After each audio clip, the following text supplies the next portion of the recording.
नमस्ते, नमस्कार।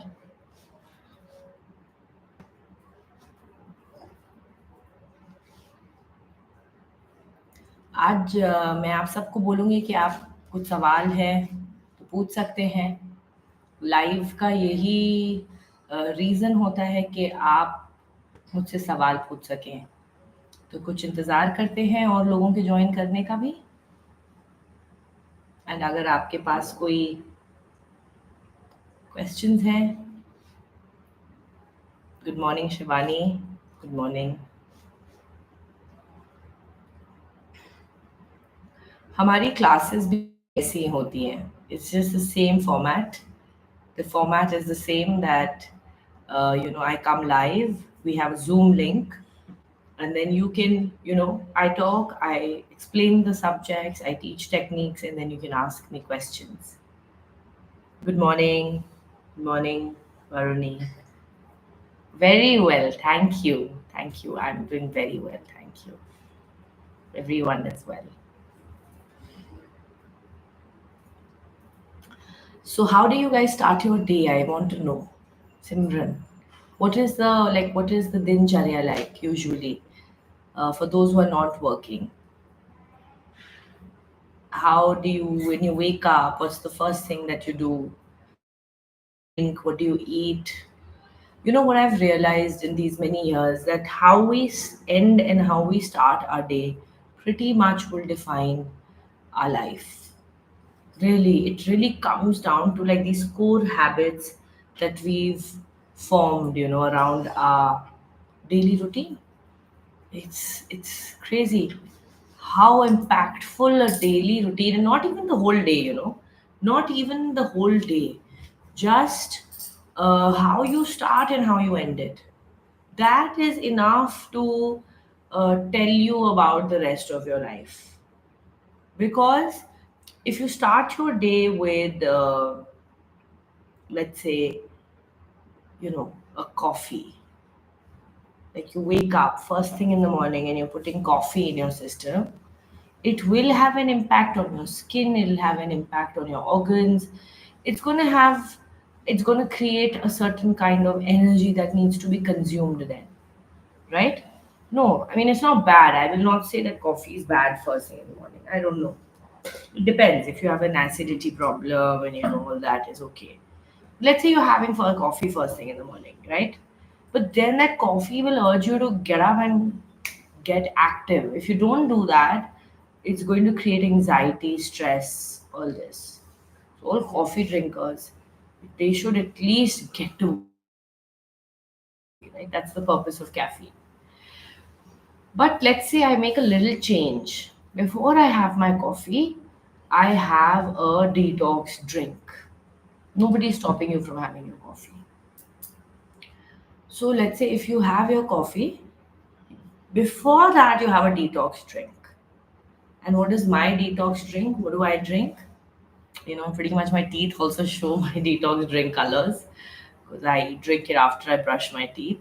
So the little reddish, yellowish tinge comes because there's haldi. There's raw. In India, we get raw turmeric. In the rest of the world, you can use just regular turmeric, right? So raw turmeric, little bit of ginger because of the weather, the monsoon here or winters, summers. You can skip the ginger. If you have digestion problems, you can again have ginger. Very good. A little bit of ginger, this much of a piece of raw turmeric. I take a lot of amla, fresh amla, gooseberry whenever it's available. Usually nowadays everything is available all around here. So gooseberries, 2 to 3 of them, right? Because I like it's a lot of antioxidants, guys. It's shot of vitamin C, flu, all this you will skip, right? So everybody around me is down with virals, flus. How this is my way to kind of skip all of turmeric, amla, Indian gooseberry. Then you can put beetroot. I take half a beetroot, coriander, big chunk bunch of coriander leaves, right? If you want, you can add an apple in it, you can add carrot in it, you can go on adding. But these are the five, like 4 5 non-negotiables that have to be there: gooseberry, Indian gooseberry, turmeric, ginger, coriander, and beetroot. These I make sure that are there. Rest, sometimes he adds carrots, apples. You can add kiwi. You can add blueberries. You can add like 10, 12 things in your this one drink, and this is your supplement, fresh bottle of supplement, right?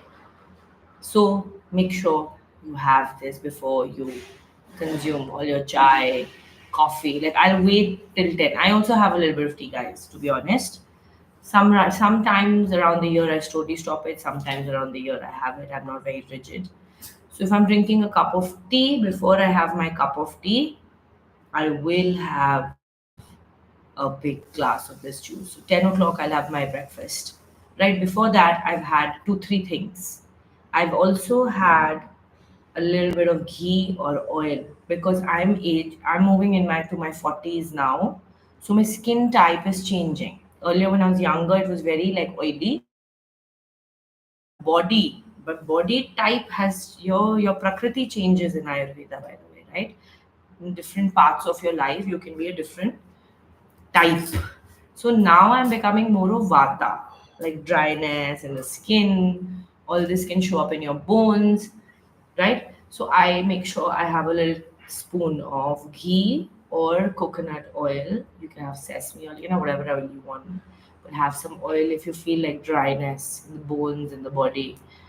So I have that. Then I have a warm concoction also, right? So like 5 o'clock the day starts. From 5 till 10. It's a lot of things that are non-food items. So it is.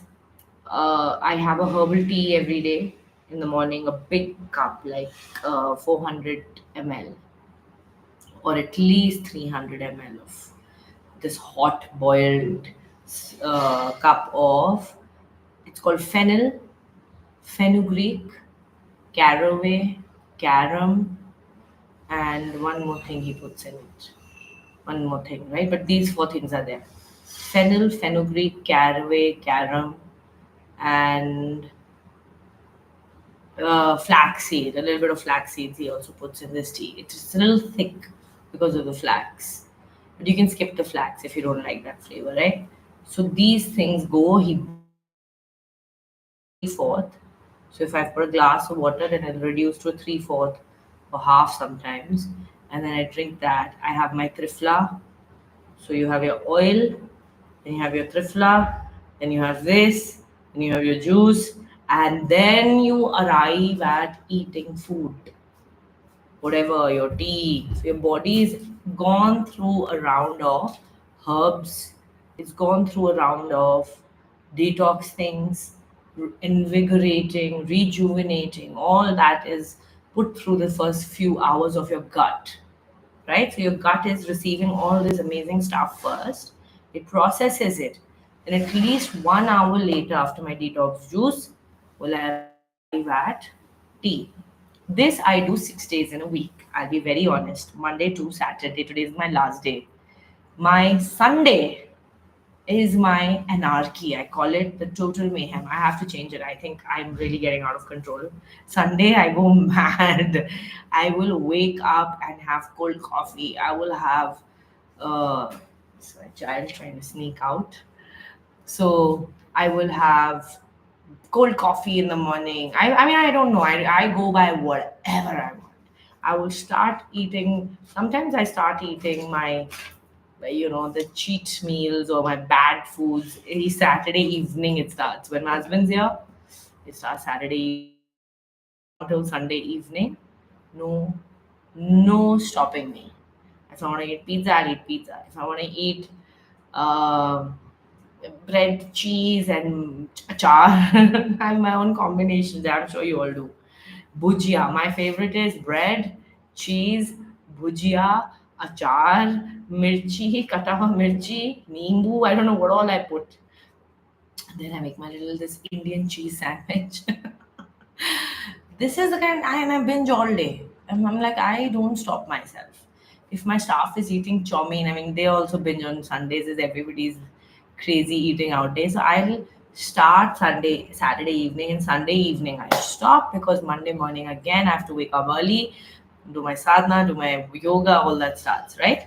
So I follow the 6 week, 6 day schedule, and it works because Sundays I think just get that animal out of me that wants to eat everything. It's good. No stopping, no pasta, everything I'll have. Usually Monday to Saturday, I avoid outside food. I avoid too much sugar. I avoid all these things. Right? The maximum amount of sugar I take is in my cup of tea. Half a cup of tea I usually have. He gets me a full cup. I don't even finish it, but no more than 2 cups. No more than 2 cups. Try to keep it to one, but no more than two. Right? How has this impacted my life? Look at me, guys. I'm going to be 39 this year. I don't feel it. I'll be very honest. I look at younger people, and how long have I been living like this? I think all my life. I've always been a very health conscious. I've always balanced my pizza eating side with my Ayurvedic side. So I've pretty much been a very healthy human being in this manner. Like I have always inclined towards detoxing and all this, but more so in the last decade of my life. In my 30s, I realized the body is changing. I stopped drinking, not even a glass of wine, nothing, nothing, because I saw that till you're in your 20s, you can handle alcohol, you can handle abusing your body. The minute you come into your 30s, right? The minute you come in your late 20s, actually, I realized it at 28 that no, all this is abusing the system. So, no way will I touch anything that's going to destroy this beauty and this brain and this beautiful brain that we're all gifted with, right? Alcohol destroys your intelligence, it destroys your brain cells, it makes your brain foggy. You have hangovers, don't do it, it's not worth it. And then you spend so much money trying to recover the beauty, the brains. Don't smoke, guys. It is the worst thing you can do to your lungs. I love my skin. I love my skin. I want to keep it beautiful. I want to keep it youthful. I want to keep my body young so that I can enjoy my children and my grandchildren when I'm 80. And I can still work till the last day I die. That's my vision for my life. I want to die doing what I love doing, and that's teaching and spiritual stuff. And I want to write books. I don't know. I want to die like that. I want my 80s, 90s, whatever, to be action packed. So that investment is starting now. I'm investing in my future by taking care of me now.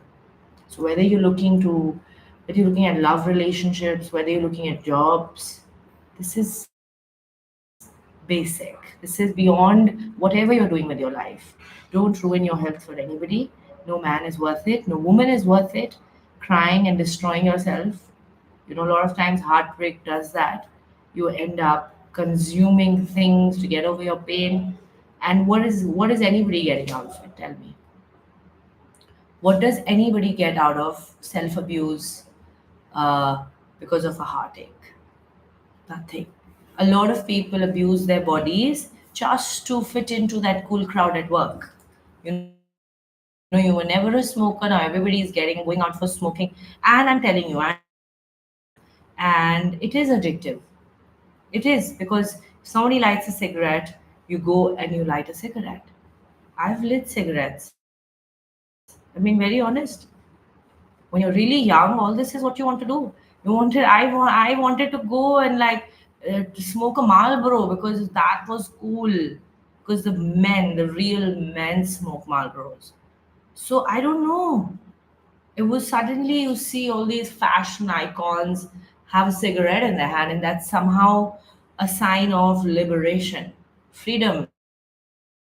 You have defied the norms. You have broken all social taboos. If you can stand there and hold a cigarette in your mouth, I used to really feel like that. In my 20s, that holding a cigarette in your mouth was like showing a middle finger to the society. Really, that was me. I was too independent too early. I got my money, I had my car, I had my everything at the age of 20, and I had a packet of smokes because that meant I don't give a damn about what society thinks, right?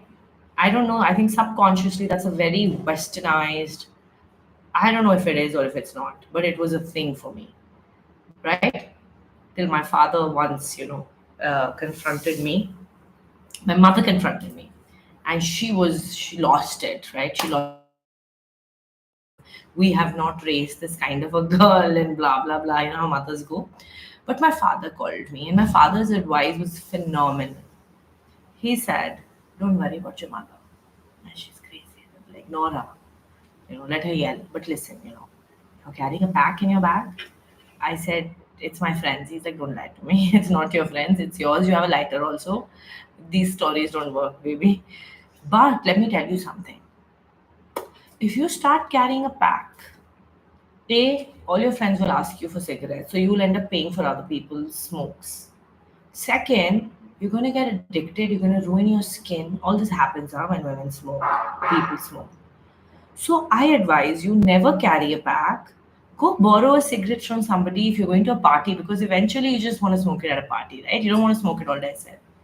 Yeah, it is true. You wanted to only smoke at parties so that people could see you smoking. Because smoking meant you're the cool person. You're the cool one.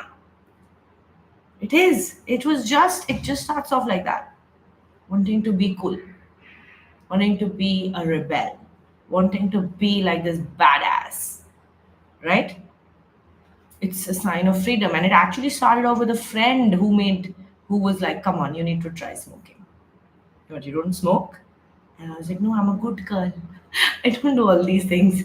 She's like, "Come with me." So, freedom is the key to life, guys. It's okay. Don't be so afraid of life. So, my father just gave me sense. He's like, "Don't get addicted. Go borrow it from somebody." And nobody looks cool smoking. It's just, "Do you really enjoy it?" I said, "No." So he says, "Just do it at a party, no? If you want to look cool." And I swear to God, that was like, such a great parent intervention that he didn't make me feel guilty about it. He didn't make me feel like it was anything great, too much of a big deal. But I was like, "Yeah." He's like, "Yeah, that's it. Just don't keep packs ever in your bag." I never became a smoker. Even though I smoked once in a while, and I never became a smoker. Smoking never became my identity.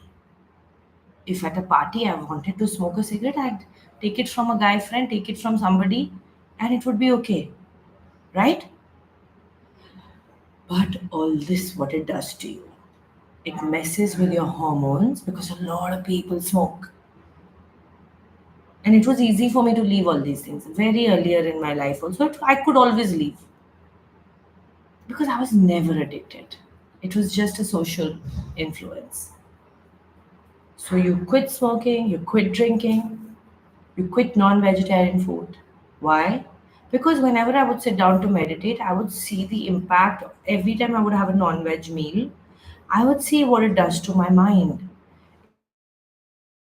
It makes me sleepy, I can't focus, there's restless energy. Vegetarian food, on the other hand, I used to have a mental calmness. I could sit for hours in meditation. Then I saw the difference in sattvic food. Next level my mental focus. Next level mental focus, next level skin. Insane. I was like, "That's it, guys. You have to you have to biohack your life like this gradually. Get rid of your addictions, incorporate good habits, and it's just easy. It's very easy to change your life. I have been able to change my life, right? Right? So let's say how to live in the present moment, Maruti is asking. Maruti, the best way to live in the present moment is to breathe. Because your mind oscillates between the past and the future. Always. Mind is always oscillating. Breath is happening right now. It's the only thing that you're doing in the present moment. Your body. So anything that can bring you back to your body, so an exercise, is has you have to be present to work out. You have to be present to the minute you feel like, oh my god, I'm in the present moment, take 10 conscious breaths and you're in the present moment. You've forgotten what you were thinking about. Another thing that really helps is really developing the habit of catching yourself drifting. So whenever I drift to the next moment, I catch myself and I bring myself back. I bring myself, like I tell myself, listen, Mana, present, be present. This moment matters. This moment matters. So constant self correction.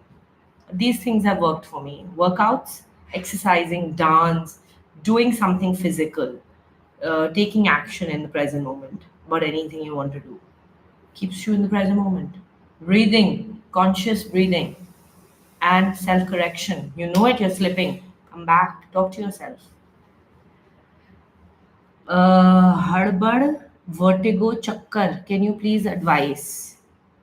Vertigo and chakkar is mostly spondylosis. One, you're not sleeping right. You check your pillows, check your posture. Are you doing hatha yoga? Like, these things really help. This is a very good asana. Rotations. Keep your arms straight, right? I mean, try to keep them balanced. And then you do these little, these things. And then bigger circles, and then bigger circles, and then bigger circles, and then anti-anxiety helps her. The namaste behind your back. Take your namaste. Keep holding on to the namaste. Take it wherever you can take it. Slowly, slowly take it there. Right? Elbow touches. So these very good. No, you have to do hatha yoga, guys. All other yogas, whether it's tantric yoga that I teach, all your chakras and all this tantra yoga, kundalini yoga, all other yogas arise out of hatha. Hatha is the foundation. You have to do hatha. A little bit. 20 minutes a day. Surya Namaskars. Something. Anything. Go online. Get a teacher. Go join a class. But you have to. And spondylosis can happen through just looking at the phone like you see how the neck is? We are actually like this all day. Or we're like this. We're lying down on the bed and looking at the phone. Posture. Or you're not getting enough sleep. Second reason, vertigo. Not getting enough sleep. Not getting deep sleep. Chakkar aate hai fir. BP. Okay, check your blood pressure, right? Blood pressure. Any other questions? You can just trapster, you can just see just general talk. We were talking about how we can improve our diet, how we can get rid of our bad habits, just smoking, drinking, talking about my youth. I was one of those kids, rebels, total rebel. I had to do everything that I was told not to do. So, how if I have, how does onion and garlic affect? Is it bad for us? See, guys, if you see Charak Samhita is our text, is the Hindu text on food. Charak Samhita, right? Talks a lot about food and dietary habits and all these things. Now, when I was reading Charak Samhita, a beautiful thing, right? Because I had the same questions. Is all this bad for me, non-veg and all? No, it's not bad for you. But it really depends on your goals. Charak Samhita says, based on what one's goal is, based on what one's goal is, profession is, you shall decide what you put into your body. Because food has a different impact. So, my goal is not to go to war. So, Rajputs, let's look at Rajputs, right? What is their goal? What is their purpose? Any Rajputana person, any army person, what is their purpose? Their purpose is to fight wars. So, for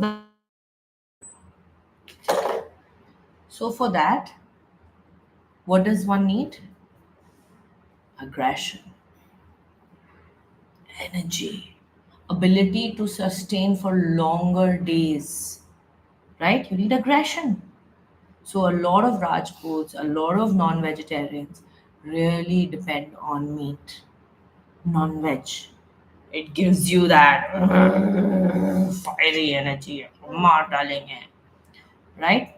It gives you a lot of bulk in the body. You need that bulk. You see these Pathans, you see the Peshawari people, you see northeastern frontier. They're all bulky and aggressive. Come on, because they are meant to protect the borders. They are meant to. They are meant to protect and fight. So non-veg can do that. Similarly, onion and garlic also does that to a certain extent. It creates fire in the body, right? See, onion is very good during summers. A lot of people eat onion during the summers. You have to eat it if you're just living in certain parts of the country because it protects you from heat. It protects you from heat, right? So, onion has an impact on you. It creates heat in the system. So, outer heat matches inner heat. So, it's fiery, heating. A lot of Italians eat it, but a lot of big part of Italy is cold. These are colder regions. In India, you go to Kashmir, you need to eat all this. You go to Upper Himalayas, you have to eat all this, guys. So climate really dictates your food. Profession should dictate your food. I'm a meditator. I don't need extra heat because all sadhana, all the meditation, yoga, pranayama, mantra jap creates heat. Let me tell you, all these are heat generating practices. Kundalini, fiery. Very few practices are soma oriented, cooling. Unless you are trained to create coolness in the body, you have to avoid onion, garlic, and all this because it'll add to that heat. That being said, is onion garlic always bad? No, no, because it protects you from so many things. Onion is very, it has salicylic acid. Garlic is good for your joints. Taken as a medicinal, in a medicinal way. These are great things. Take onion juice. You want to improve your skin? Put onion juice on your skin. Put onion juice on your scalp. It'll get rid of your dandruff. It'll get your hair will grow better. So you need that those sulfates and everything that is there, that acid that is there in onion. But not you're putting it in every meal and eating it. So it's very good. We used to, my grandmother never touched onion and garlic in her life, but my mother would sneak it into her food, garlic, because she has arthritis. The doctor said she should eat garlic. We should not eat it. So anything for the body, keep your body fit, whatever works. Now, how to go into deep work, reduce mental distraction, even if we keep away from media or mobile. Okay, deep focus usually is we can't maintain it, right? Even if we're not distracted, let's say. So, deep focus, how to build it? One, practice Tratak. What is Tratak, guys? Very, very powerful practice to increase your ability to focus.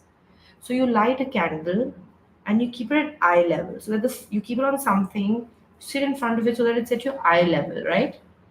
And you have to gaze at that flame for extended periods of time. So, I'm going to gaze at it for, like, I'll keep gazing at it. Keep gazing at it without blinking. Look at me. I'm not blinking. Till my eyes start watering. My eyes are watering, they're not yet watering. Till they keep watering. So, see, I can go for a long period of time without blinking. This shows focus. Not eating onion and garlic.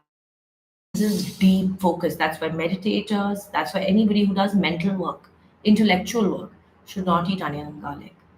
Because sattvic diet is built for yogis who want to go deep, who want to be so focused, right? That's sattvic diet for them. Mental, intellectual work, it'll help you.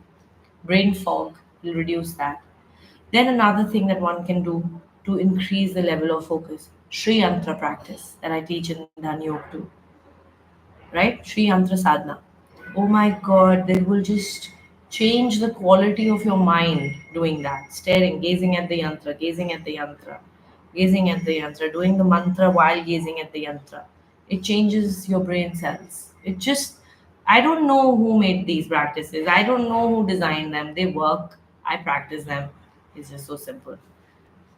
By what time should we sleep and what sort of rituals should we do? So, sleep is very important. I tend to sleep by 10. That's my. So, to sleep at 10, I eat at 6. My dinner's done by 6. 6, maximum 6:30. I don't eat after that. This is so that my food is digested and I can sleep now. If your digestion is still going on, you can't get into deep sleep. So 10 o'clock, I am like this. I leave my phone. I use hypnotic, so that hypnotic, sometimes sleep hypnosis videos, and then you fall asleep. You switch it off, or you read a book.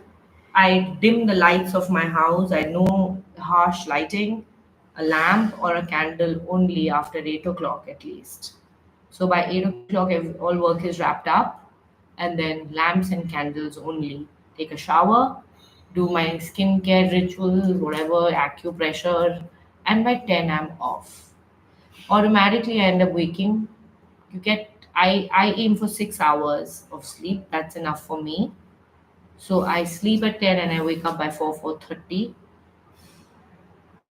and then I try to squeeze a nap once in a while in between. But if you need 8 hours, then you should be sleeping at 10 and waking up at 6. So you get a one shot 8 hours.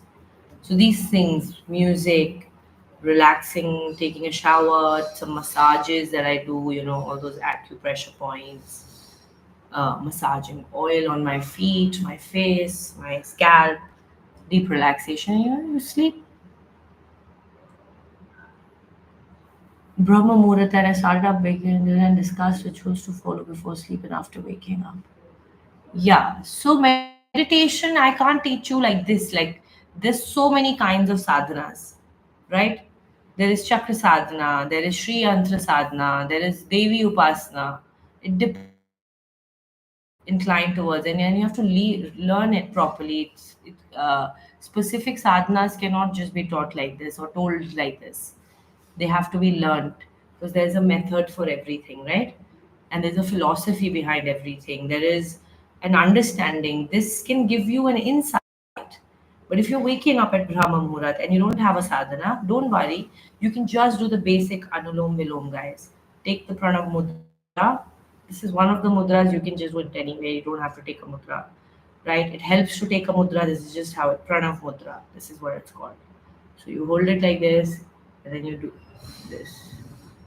You can also keep it like this and do this. I mean, it's up to you, or just do this. I don't care. The point is that Anulom Vilom is alternate nostril breathing. So 10 minutes you can do this every time, not more than that. 10 to 20 minutes is more than enough. Too much oxygenation of the brain is also not good, right? It can give you blackouts, it can give you headiness, people who do too much pranayam. So, guys, please understand this. This is exactly like medicine, you know. Don't start doing trying. It's not competition. Half an hour I will do this. Why? Why do you need to do it for half an hour? You have to live your life also. So, great thing to do after Brahma Muhurat is journaling, right? Write your thoughts, write your ideas in your journal. So this is a great thing to do after you wake up in Brahma Muhurat, because that's the time the universe is really giving you ideas. It's an idea time. It's a creativity time. A lot of people do sadhana at that time. Okay, great. But if you don't do sadhana, for a huge part of my life, I was an entrepreneur. So all my idea time was Brahma Muhurat. All my creative insights used to come at 3:34 in the morning. I would get like crazy ideas of what I should do. And then I would just go implement them. Success. Easy successes come, right? So use it also to write and document, and then what else you can do is pranayama, more than enough. And then you can also, people, if you want to catch the Brahma Muhurat but you're still sleepy, just go sleep afterwards. So I did that for many times. I do that. Try to catch that 1 hour window, and then I sleep at 6, 7. I take a good 1 hour deep sleep. 8 o'clock, 8:30, I'll wake up, shower, ready for class. Right? So sleep is very important, especially for women. Please, women, I request you, don't compare your sleep cycles, your sleeping routines with all this Instagram advice. You know, you like men can really, because they're not so hormonal, they can really skip sleep much more than women cannot skip sleep. Even if you can't wake up in Brahma Muhurt, hell with it. But your sleep quality and your sleep quantity, if it's not enough, it will have brain fog you. It will give you brain fog. So many times I don't, if I've not been able to sleep on time, let's say I had to work till late at night and I slept at 1, I will skip my yoga class and I will skip my meditation because my sleep is more important than both of those combined. Because I will be in a brain fog state all day if I have not got my sleep. That's the difference between a woman and a man. It's biological, and no matter how much we biohack, and if you want to retain your femininity and your softness, please sleep. Please sleep. Right? I'm glad women were not going in the upper Himalayas seeking sign differently. Our bodies and sadhana and lifestyle has to adapt our feminine form. So please sleep. Please sleep. Skip the Brahma Muhurat if you have not got your sleep, but you choose to sleep. Wake up the next day, you can catch the Brahma Muhurat. Also, light dinners. Your 6 p.m. dinner should be your lightest meal of the day. A lot of people do intermittent fasting very wrong. I think today's class is about more about health hacking. Please do it right. You know, a lot of people fail their intermittent diets. And why? And I'll tell you why. A, you don't have enough carb. Intermittent fasting means you can have carb. You have a carb window basically. So too much high protein, high fat, and intermittent is a recipe for disaster. So 10 to 6 is my window. I eat between 10 to 6. I give myself an 8-hour window. I'm sane in that 8-hour window. I have a 10 a.m. meal and I have a 6 a.m., 6 p.m. meal. That's it, right? In between, I have a juice, a salad, or something like this. Not too much. Or skip it completely sometimes. Because sometimes I just don't eat anything throughout the day. Morning and 2 points. What people get wrong is that they don't have enough carb. Please understand why are they doing intermittent? So that you have you're carb cycling kind of, right? You're eating your carbs in a particular window. Good, it's fine to eat carbs. Second, what they get wrong is people think that because it's intermittent fasting, I can eat like a pig all throughout those 8 hours. I can eat whatever I want. No, you can't eat whatever you want just because you're intermittent fasting. Even in the fasting, even during your eating window, you have to eat high quality food. You have to have enough protein. You have to have enough fat. You have to eat your ghee. You have to eat your avocado. You have to eat your oils. You have to have your paneer if you're a vegetarian. Vegans, veganism is very good for Western countries. In India, you don't need to be vegan. If you're sourcing your dairy decently, guys, we are still not so inhuman yet that we have industrial machines to milk our cows. We have not reached there yet. Veganism is good for countries where they're really killing their cows and ill-treating them, and machines are pumping milk and they're bleeding and they're being treated like really badly. Then it's a protest. Veganism is a protest. But is dairy bad for us? No, no, no, no. My grandparents, my husband's grandparents, my mother's, they're all dairy people and they've lived long enough, performed well enough despite dairy. You need to source your dairy. I make an extra effort to get to know where my milk is coming from. I have a gaushala in Rishikesh. Thank God there are gaushalas. I pay extra for cow's milk, which is bottled, packaged. Cows are treated well, and there's no problem. I get my milk from villages where they're keeping cows. The cow is just like another pet. Cows can give a lot of milk. It's designed to give a lot of milk, more than what calf needs. The calf's needs are not so much. The milk is extra. And when I was lactating as a woman, sometimes I was producing extra milk and my breast would hurt, pain if I did not pump it out. And that extra milk I kept in the fridge. I'll be very honest, my mothers and grandmothers are very gross. They would tell you to drink your pumped milk. I could not somehow get myself to do that. But it's a very normal practice in India for women to pumped milk. You can also drink it. You can warm it and you can drink it. It's milk, man. Don't be so perverted around it. It's just freaking milk. Treat the cow well. Extra milk, you pumping her breasts to help her. Cow can't pump her own milk. Human Indian society was designed to live with animals normally. Animals are treated very normally, actually, like humans.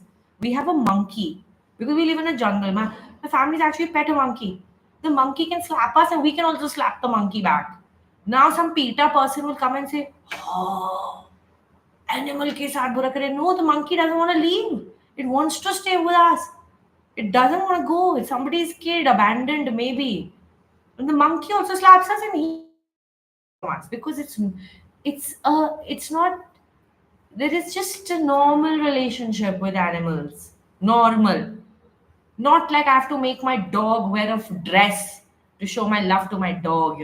I just need to feed my dog, take my dog on walks, and the dog can just roam around all day wherever it wants to go. I don't have to dress it up in a little tutu dress. That's crazy. Okay, fine. Some people want to do all this, it's fine. But you can drink cow milk. It's one of the biggest sources of calcium. I don't endorse veganism because I've been vegan for 3 months and my hair went brittle, my skin, I had way more issues being vegan. Why would I want to be vegan? In India, we don't endorse veganism. We treat our animals well and we have no issues consuming their products. And I don't think it's necessary to leave milk. If you can digest it, if your body can handle it, it's absolutely fine. If you don't, you have moral issues, you have something going on in your head around all this, fine, your choice. But to say that no, nobody should be drinking milk, a child should not be drinking milk, I don't agree with it. Okay, that there's a reason kids are on supplements these days. Everybody's taking vitamin D shots. Everybody needs all this extra supplements because you stopped all these basic normal human practices. Son, they're not drinking milk now. All the mothers are giving their kids almond milk and soya milk. Oh my god, just give them milk, man. They're fine. My kids are drinking milk. They're absolutely fine. They're absolutely healthy. They're vegetarian. I You can only make so many choices in your life, okay? Otherwise you're gonna go mad. This is all you that will happen to you. This is bad. Is this bad for me? Is this bad for me? And there is no endless list of what can be bad for you. Will this give me cancer? Will this happen? Stop living like this. It's neurosis. Do the best that you can, make peace with it, and go live your life. Really go live life. That is the point of life, is to live it and not be so afraid about everything.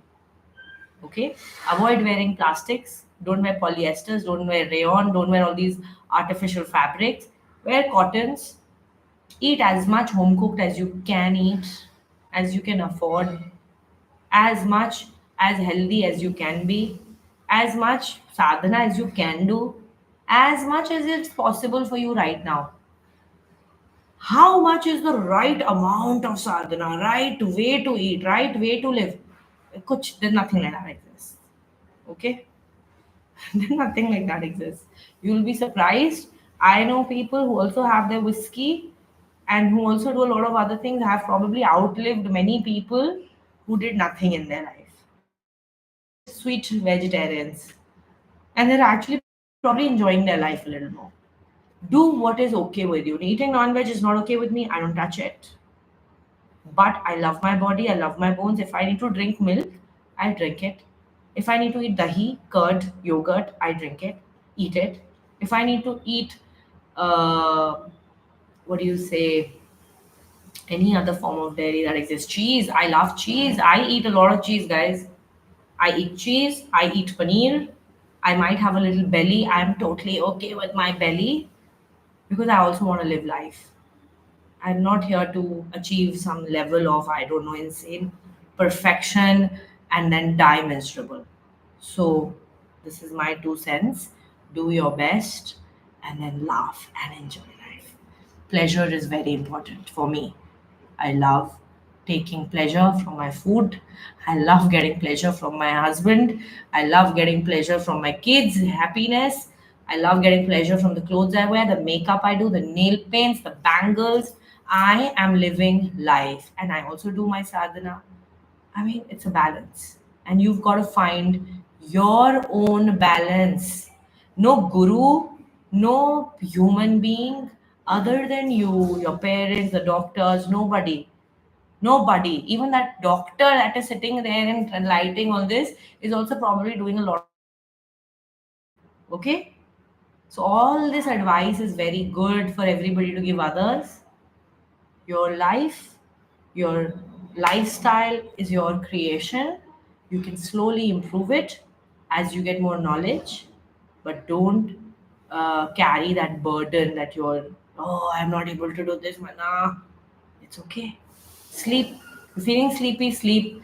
You're feeling hungry. I have gone and made sandwiches for myself at 12 o'clock at night because I ate my dinner at 6. I was working till 12. My body was not prepared for those 6 hours of work. It wanted to pretty much sleep at night, 9. I pulled it till 12. Am I not gonna feel hungry at 12?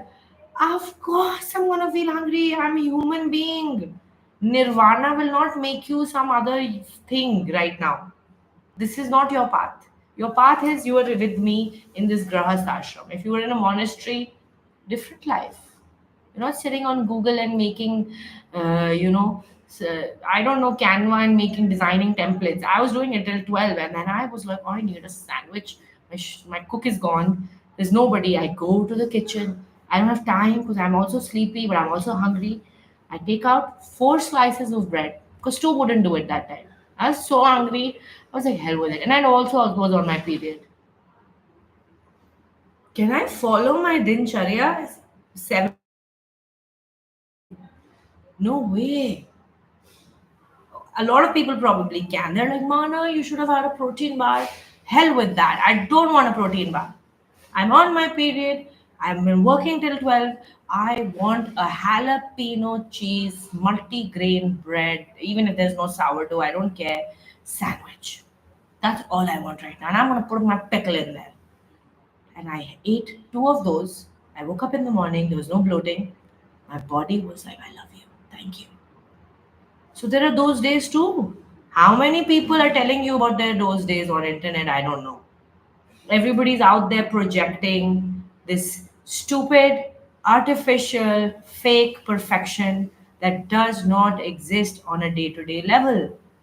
So do not go by these Instagram accounts that hype the perfect plate, the perfect routine, the perfect human being. I'm sorry, it does not exist. No guru is like that. You go live with gurus, you will see. You won't get to live with them only because they know their dincharyas are so secretive. You're not seeing them on a day-to-day basis. The body can crave a lot of weird things. And somebody asked me another thing, right? If your body is craving sex, let me break it down now that we're talking about all this today. I received a message in the morning saying, Mana, ma'am, is this possible? It's early in the morning. And I was like, wait a second, what kind of a message is this? Mana, ma'am is looking at porn? But she said, then there was a question mark. My brain just froze at what is this person? Is this person pointing out at my porn watching? I don't know. It says Mana Wam is watching porn. And then I forgot that there's a second line also. I opened my eyes, I was like, What is the second line? The second line was, Mana ma'am, is watching porn bad for us? I was like, oh my god, they're asking a question. They're not making a statement. So, is watching porn bad for you guys? Tell me. I want a poll on this. Tell me, how many of you think watching porn is bad? It's relative. If you're in a relationship where you have access to daily sex, watching porn is bad. Why? Because watching porn creates an artificial scenario in your brain, right? And that artificial scenario is not your partner. You're watching at this ripped god, ripped man with a big penis maybe on your porn sites. Or you're looking at this gorgeous hourglass or skinny or whatever your type is, right? And then here is your partner, fat or maybe not so well endowed. Your brain will not be able to get turned on by your partner. It will start happening. If you're in a relationship and you're watching porn, after a period of time, you will need porn to turn you on. So it's not good for people who are in relationships. Unless both of you watch it together and it becomes some kind of foreplay, I don't know what's going on in your bedrooms. So, again, suited to you, it's your life. It's how important is sex for the two of you? How creative are you in your bedrooms? It's up to you. No third person can come and comment on this. What is working for this couple? Some people like to watch porn together. I don't know. If it works, it's turning you on about around your partner, go for it. Otherwise, avoid it because it will screw up your sex life with your partner. It will really interfere in your ability to naturally feel attracted to your partner. Because A, your brain is hyper. It's hyper. What is that called? What does dopamine do, right? It's like pumping up your brain artificially, right? Now that you're used to that, if you're used to sex toys, if you're used to pornography, you can't enjoy normal sex. It's like coffee. If you're used to coffee, 1 liter of coffee every day, your life without coffee. How many people are addicted to tea and coffee? For a reason, because you're so addicted to your chai and you think it's just chai, it's a ritual, mana. It's a ritual, me and my tea, me and my matcha, me and my coffee. But that's my baby's addiction. She just finished. Sorry, I couldn't find something. Babies are addicted to this stuff right here. Okay, and I'm addicted to cheese. So we all have our addictions, right? Without which life feels meaningless. If I go a week without cheese, then I just feel like, am I even alive? Why am I alive? And then my husband will come and he's like, "You need pizza, baby." I was like, "Thank you. I need you to remind me that I need pizza." So we all have our little addictions, but porn is a sexual addiction. It gets you so addicted to that kind of content that you stop enjoying regular sex. You stop enjoying your poor little person that might not be looking at like those pornographic images, right? One is this scenario. Second scenario, unnecessary sexual stimulation. Unnecessary. Do I need to be turned on this much every day? Who said? Why do I need to be so turned on? Maybe it's become a habit. Porn becomes a habit. You don't need the coffee, but you're still drinking it. You don't need the tea, but you're still drinking it. You don't need the sleep, but you're still watching porn. Now you can't go to sleep without watching porn because you're doing it every day. The repetition builds the habit. So you're just addicted, basically. And it can be around anything, cheese, porn. I could put everything in the same category. For me, any addiction is the same. Tea, coffee, people. I can't go to sleep without talking to my girlfriend. I can't go to sleep without talking to my boyfriend. What kind of nonsense is this? Why? I can't go to sleep like this. I can't go to sleep without this. All addictions. So I put porn and people and everything in one category. It's one box, things you're addicted to. Why should I be addicted to anything? Why should I not be able to enjoy my sex life without stimulation? So porn is really not that bad because sometimes if your partner's away from you, you don't want to cheat on them. Do you want to cheat on your partners? No, but you have needs, right? And you don't have a wild imagination. Let's say you're not a very creative kind of a person. So you don't want to lay there imagining things and then getting turned on and self pleasuring. So you just need help, like you need a guided meditation. Actually, meditation is also bad. You should be meditating on your own, guys. Stop listening to all these guided meditations. They're just like toys. Sex vibrators. What's the difference? One is for the body, one is for the mind. I need somebody to take me somewhere mentally. Go there yourself, man. Use your own imagination. That's the same thing you're doing with a toy. So really, there's no difference. I don't know why people are so hyped up about porn or sex toys. It's like using tools for your brain. If you are dating somebody and you're in a long distance, you will need it so that you don't end up cheating on your partner. So loyalty versus porn. I say if porn is working for you and you're loyal, it's helping you stay loyal. Go for it. Go for it. Who am I to decide? Who am I to tell you? I need to take care of my own marriage, man. And I know how complicated it gets. My husband is not there half the time. I'm sure he needs it. I'm sure I need it sometimes. Who is anybody else to tell you what is good for you and what is bad for you? You have to decide that. You have to know. I need guided meditation today, Mana. I can't do my sadhana. My brain is not working. So I'll say, okay, lie down, put in those headphones and listen to somebody taking you somewhere. It works. It works. I love guided meditations myself sometimes. I also like to lie down and then listen to somebody saying, "You're walking in a cave and there are crystals." And I'm like, yeah, yes, that's what we're talking about. I don't want to walk into these normal places, man. I want to walk into caves. There's quartz and there's everything. Like, now we're talking. It's the same thing. Porn is an escape. It becomes unhealthy if it is inciting you to do things that you don't want to do. It's horrible if it is destroying your self control. It is horrible if it is making you, if you're watching bad stuff on porn, right? If you're watching little children, if you're watching all these bad categories that exist on pornographic sites, if you are your relationship is getting affected because of your pornography, you're asking your wife to act like the girl in that porn video, then there's something wrong. Watch out. Then really be careful about your porn habits.